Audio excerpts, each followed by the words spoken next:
I'm glad that you guys are supporting the club and stuff. Have you seen the news? There's news about it. But I mean, I've known Chris forever. I think he's cool, and I like this club.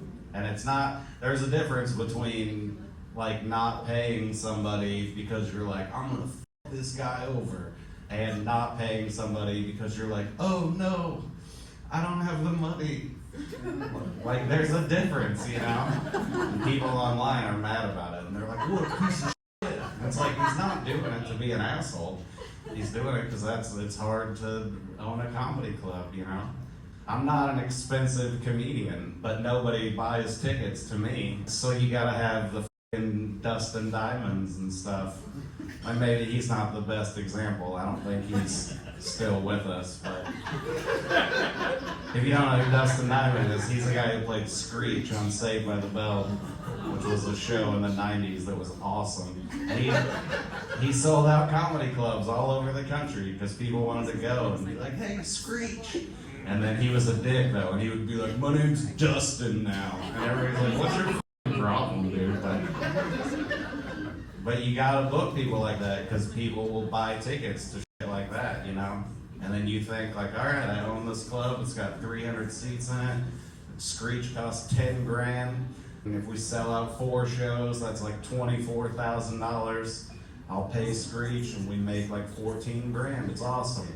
And then Screech shows up and sells like 50 tickets to each show, and then instead of making 14 grand, you just lost 6.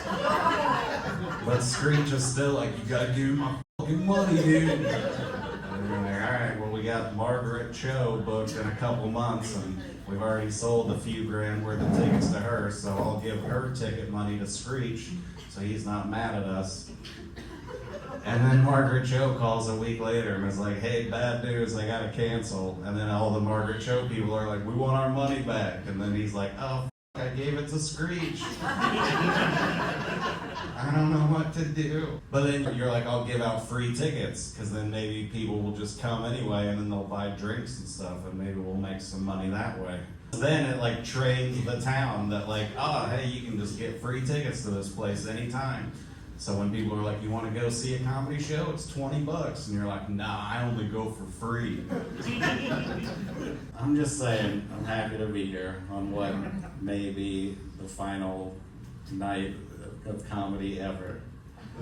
Or it might be the beginning of a whole new thing. It's up to you guys. That's what all we need is like 1,000 people in Springfield to every week come to the comedy club. I mean, it's not that many people statistically. If each of you go get 2 people and then they get 2 people.